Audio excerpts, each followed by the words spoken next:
Hey Steve, how's it going? Good, Bethany. How are you today? Pretty good. We're back with another Hot Topics discussion. And this time we are going to be covering a piece that you wrote back in February. And actually, I was just thinking about how I felt like I could very much relate to this piece with my background in radio. You know, I live here in the Providence, Rhode Island market.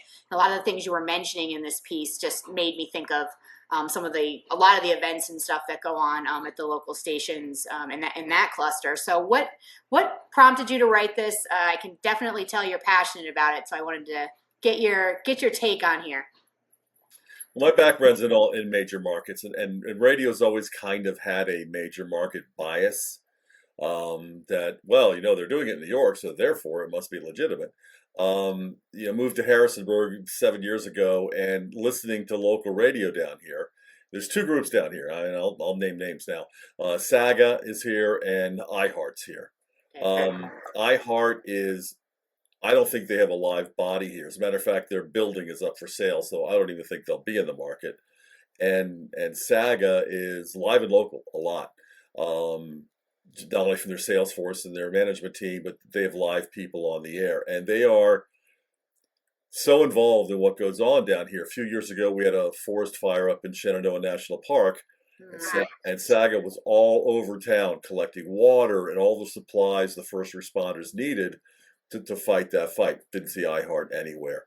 Um, and you can listen to it on the air. I mean, the one thing that living in a market like this has taught me is that local is more important than ever, right? I mean, in major cities, if you're in, like DC is one of my, where I lived for years. If something happens in Maryland, people in Virginia really don't care.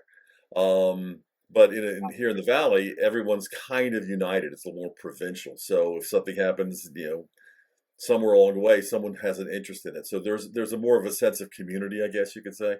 And I think that's where the power of local radio really comes in. Now, if you listen to the piped in, professional voices versus the less trained, smaller market voices, yeah, do the iHeart stations sound better? Yeah, they do, but they don't relate. Resonate the same way. Yeah, I mean, I was in a deli or something the other, like, I think this may have been what kicked me off, and they're piping in their premium choice, and it's their hot AC or whatever, and I hear the break in the store, and it's like, hey, if you're with me in Cleveland today, the Cavs are playing the Rockets tonight. Well, first, I'm not with you in Cleveland today. Secondly, even if I was, I don't think the number one story in the middle of the day was the Cleveland Cavaliers Houston Rockets basketball game that night. There were probably several other things happening in that town, but it was that forced localization. Oh, I can talk about your market. And then she went on to spend 2 minutes inviting me to join her on all her socials. There was absolutely no connection there. There was no relatability there, And at that point, if I'm listening to music, I put my Spotify on, right? It's Yeah, no, and I think too we had talked about even with some of our clients just like the emotional connection that a lot of these stations are trying, that's what they're striving for with the personalities, and when you're focused on really what's important to the local community, that's I think a good way that you can connect your audience with your personalities and encourage them to want to listen. Well, I mean, and you bring up the word connection, and the whole live and local thing is about connection because it's about forming some level of emotional connectivity with the people that are listening to you. And emotion, and this is what I would preach to my talent when I was program director. Emotions covers a wide variety. You're just as entertained or emotionally involved with a drama as you are with a comedy, right? Absolutely, yeah. So whatever emotion of the moment that you can tap into, the realism, the relatability, that's the key to being a great performer.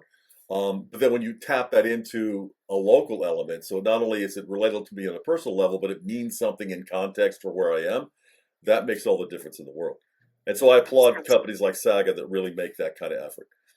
Right, they're putting the effort in, and you see the results and you see the difference Yeah. when that's the motive behind it. So, thank you, Steve, so much for your time. Take care. Bye Take bye.